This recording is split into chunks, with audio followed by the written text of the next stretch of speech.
Truck was sitting in the sidings when Percy came up and shunted him into another two-truck train.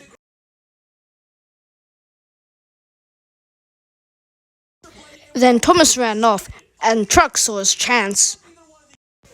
Instead of putting his brakes on like he would usually did, he pushed and made Thomas go down the wrong line.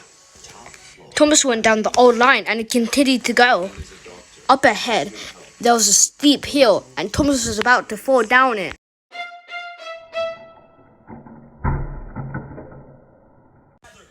Thomas was still somehow alive due to plot convenience, but he was still very wrecked, so he had to be rebuilt.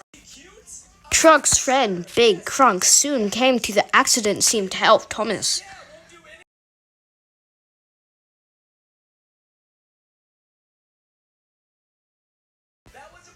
Truck and the other truck were left to die to think about their actions. I think they deserved it.